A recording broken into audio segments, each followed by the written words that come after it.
How does taste work in the brain? The part of the brain responsible for taste, or gustation, is known as the gustatory cortex or primary gustatory cortex. It is involved in the perception and differentiation between different types of taste. However, there are several steps before taste information reaches the gustatory cortex for processing.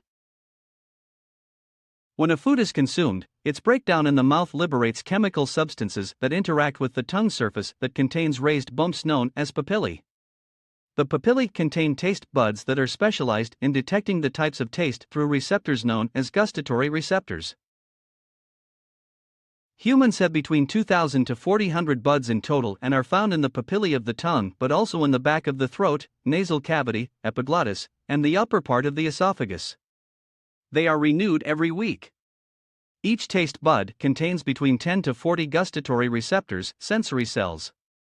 Papillae are divided into fungiform papillae, 200 to 400 papillae, circumvallate papillae, 7 to 12 papillae, and foliate papillae, about 20 papillae. The gustatory receptors release neurotransmitters that activate sensory neurons in proximity. The activation of the sensory neurons transmits the taste information, or gustatory information, to facial and glossopharyngeal cranial nerves. Upon reception of the taste information, the nerves transmit it to a part of the brain known as the gustatory nucleus found in the medulla oblongata located in the lower part of the brainstem.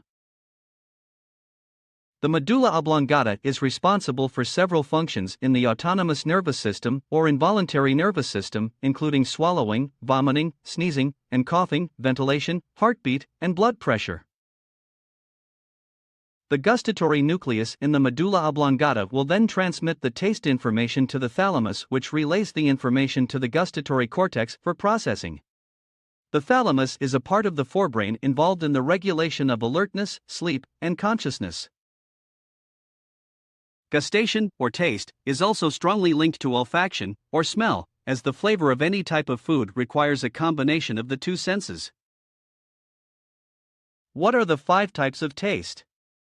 The chemical substances that are generated during the breakdown can be classified as sweet, salty, sour, bitter, and umami. However, some foods may have a mixture of more than 2 types of taste.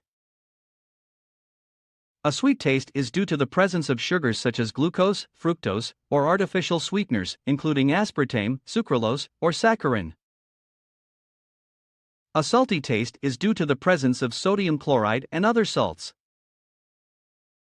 A bitter taste is the opposite taste to the acidic taste and is due to the presence of alkaloids that are mostly found in plants such as tea, coffee, aspirin, and tannins.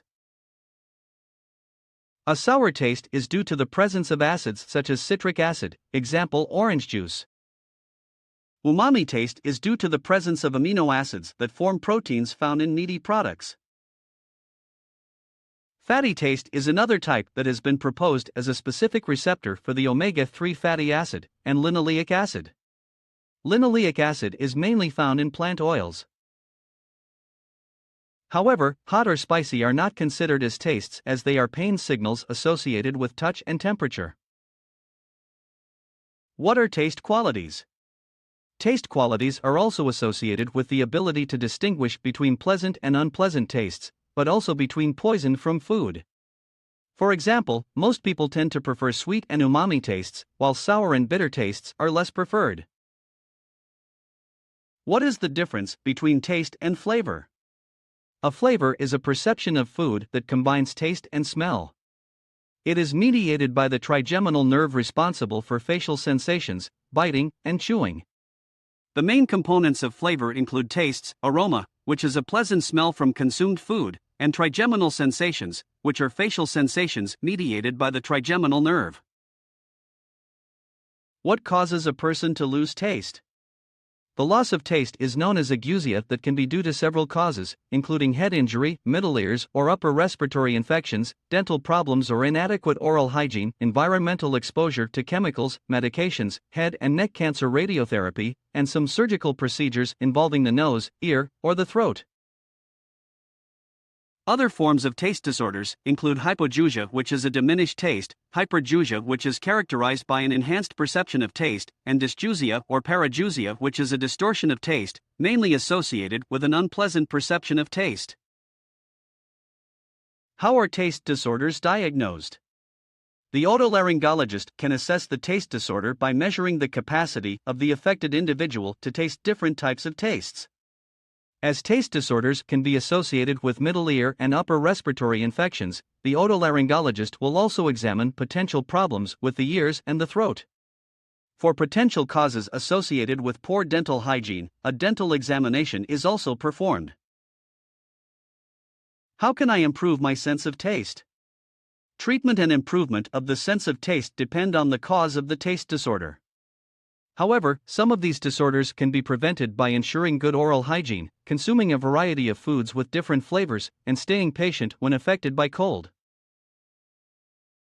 In conclusion, taste is very important for our everyday life.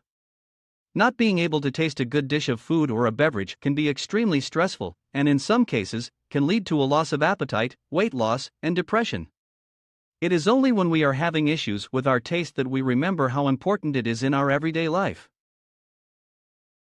If you enjoyed the video, please like, subscribe, and share for more videos like this.